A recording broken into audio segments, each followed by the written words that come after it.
दोस्तों नमस्कार, मैं हूं विनीता यादव। क्या आपने सोचा है कि 2024 में देश में एक बार फिर से तीसरी बार बीजेपी के आने की रणनीति क्या है? क्यों आपके सामने कोई और विकल्प दिखाई नहीं देता? क्यों आज देश में सिर्फ एक ही पार्टी आपके जहन में बार बार आती है? क्या आपने कभी ये सोचा है कि क्यों पिछले कई सालों से सिर्फ एक पार्टी पर आप अटक कर रह गए हैं? क्यों आपको ये नहीं लगता कि देश में कोई और विकल्प भी हो सकता है? दरअसल ऐसा आप नहीं सोच रहे हो, ऐसा आपके जहन में खुद ब खुद आने लगा है कि भाई अब कोई विकल्प तो बचा नहीं है, ऐसे में कौन आएगा? सिर्फ मोदी जी ही देश को संभाल सकते हैं। लेकिन आप ऐसा ही सोचते रहें, इसके लिए बीजेपी की टीम दिन रात कई सालों से लगातार काम कर रही है। सिर्फ 2014 की बात नहीं है, उससे भी पहले से लगातार इस पर काम चल रहा है और इससे भी ज्यादा काम चल रहा है इस बात पर कि उनका कोई विकल्प ना दिखाई दे। जब सामने वाला विपक्ष कमजोर हो जाएगा तो ये अपने आप मजबूत दिखेगा। आपको याद होगा कैसे 2014 के चुनाव में मोदी जी को विजनरी बताने की जगह ज्यादा खर्चा इस बात पर हुआ था कि राहुल गांधी को पप्पू कैसे साबित किया जाए। जी हाँ, अक्सर आप सभी लोग इस बारे में चर्चा भी करते रहे होंगे, लेकिन किसी ने ये नहीं सोचा कि इसके पीछे की रणनीति कौन सी है, कितने सालों के लिए है। आप सोच भी नहीं सकते जिस प्लानिंग पर बीजेपी काम कर रही है।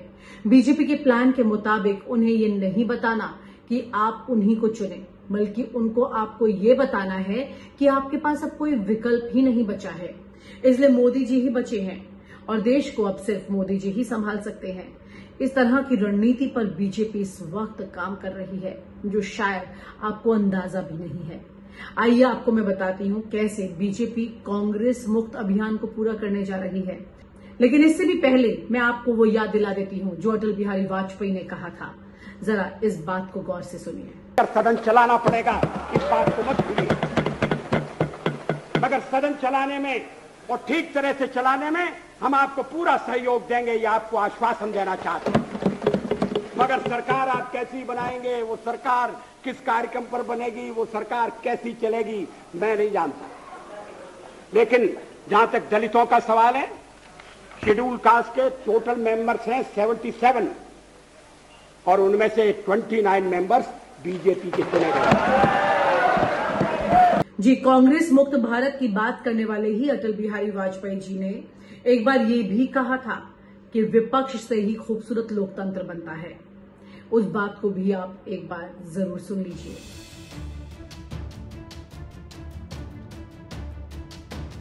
पहले आपको बता देते हैं कि कांग्रेस और राष्ट्रीय पार्टी का दर्जा, इन दोनों की बात मैं आज क्यों करने वाली हूं। दरअसल 127 साल पुरानी पार्टी है कांग्रेस, लेकिन जिस तरह से तेजी से वो सिमटती जा रही है, यकीन नहीं होता कि इतना लंबा इतिहास कांग्रेस के पास है। पूरे देश में जगह जगह जिस तरह से इनका अपना संगठन फैला हुआ है, कांग्रेस के कार्यकर्ता फैले हुए हैं, बावजूद इसके कांग्रेस अपने आप को पिछले कई सालों से एक भी कदम ऊपर नहीं ला पाई है, बल्कि हर साल हर चुनाव लगातार नीचे जाते दिखाई दे रही है। ग्राफ इतनी तेजी से नीचे जा रहा है कि अब सवाल उठने लगे हैं कि पूरे देश में जो कांग्रेस काबिज रहती थी, अब वो सिर्फ छत्तीसगढ़ और राजस्थान तक ही निपट कर रह गई है। क्या वाकई में कांग्रेस इससे आगे बढ़ पाएगी?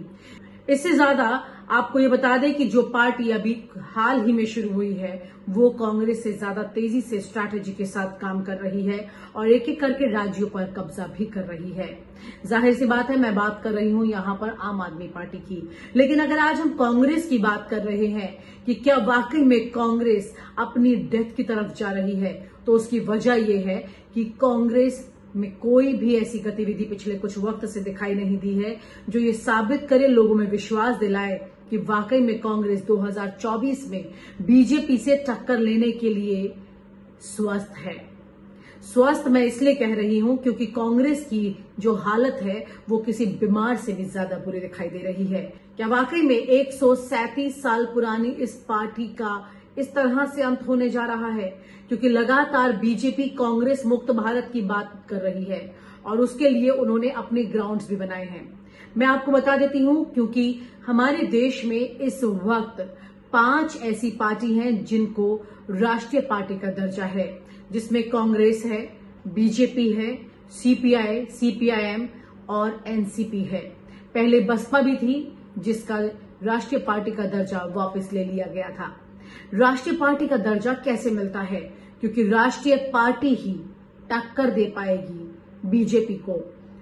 कांग्रेस के अलावा सीपीआई, सीपीएम और एनसीपी आप समझ सकते हैं कि कहां पर और किस कगार पर खड़ी है।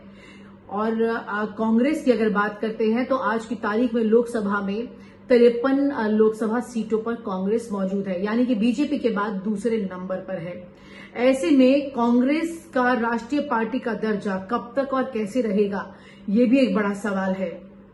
जिस तरह से कांग्रेस लगातार अपने ग्राफ में गिरावट दिखा रही है, उससे ऐसा लगता है कि हो सकता है जल्द ही वो दिन भी आ जाए जब राष्ट्रीय पार्टी के दर्जे को लेकर के भी कांग्रेस को लंबी मशक्कत करनी पड़ेगी।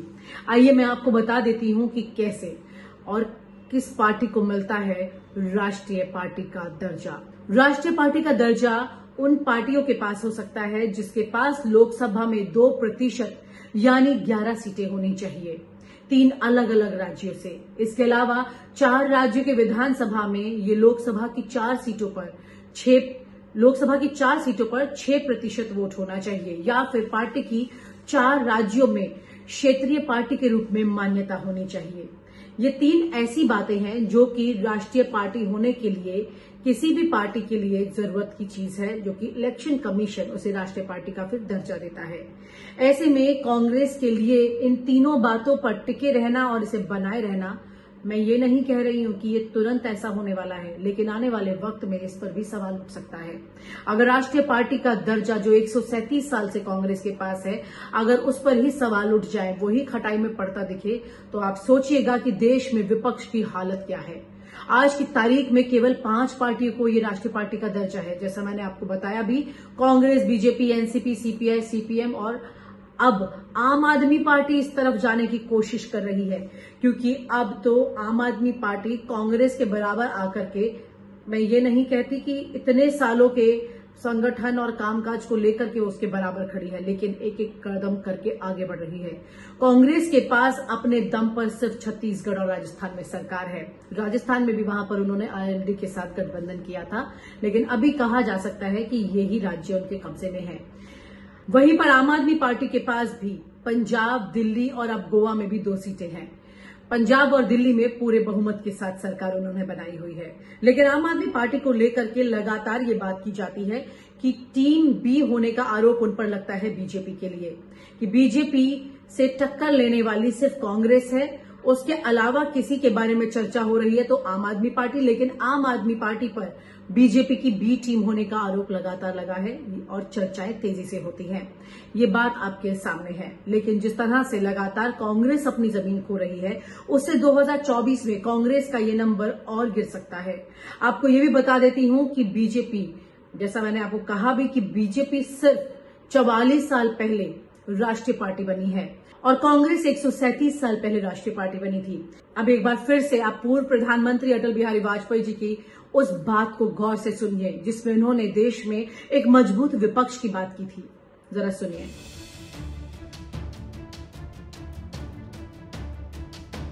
अटल बिहारी वाजपेयी तो ये चाहते रहे हमेशा कि देश में एक अच्छा विपक्ष हो, लेकिन आज की तारीख में हमारे देश में जिस तरह से बीजेपी तेजी से आगे बढ़ रही है, इसमें जाहिर सी बात है कि बीजेपी के लिए तो बहुत अच्छी खबर है, लेकिन देश के लिए ये बुरी खबर है कि आपके पास विपक्ष के तौर पर एक मजबूत पार्टी नहीं है। विपक्ष में अगर मजबूत पार्टी नहीं होती है, वहां पर आप जरा गौर कीजिएगा कि लोकसभा और राज्यसभा में जो तमाम बिल पास किए जाएंगे, जो फैसले लिए जाएंगे, वो आपके नुमाइंदों द्वारा नहीं होंगे, बल्कि उस पार्टी द्वारा होंगे, उस पार्टी पर काबिज बड़े नेताओं द्वारा होंगे। आपको जरा सोचने की जरूरत है। आप किसी भी विचारधारा को किसी भी तरह से अपना साथ दे सकते हैं, लेकिन देश में एक अच्छे विपक्ष की जरूरत बहुत ज्यादा होती है। ऐसे में मीडिया भी एक अच्छे विपक्ष का रोल अदा करता है, लेकिन यहां पर बात नहीं होती, क्योंकि मीडिया आपके लिए संसद में जाकर के उन बिलों पर रोक नहीं लगा सकता जो देश के भले के लिए ना हो। लेकिन जो बिल पूरी तरह से मेजोरिटी के साथ सिर्फ एक तरफा तरीके से पास हो जाते हैं, उस पर सिर्फ हम सवाल खड़े कर सकते हैं। लेकिन आपका वोट, आपकी चॉइस, आपका चुना हुआ जनप्रतिनिधि जब संसद में जाकर बैठता है और आपकी बात रखता है, वहां पर पता चलता है कि ये देश एक अच्छे लोकतंत्र के साथ सरकार चला रहा है। और आप हमसे जुड़े रहने के लिए सब्सक्राइब करें YouTube पर, फॉलो करें Twitter पर और लाइक करें Facebook पर। और ज्यादा जानकारी के लिए आपको टाइप करना होगा सिर्फ न्यूज़ नशा।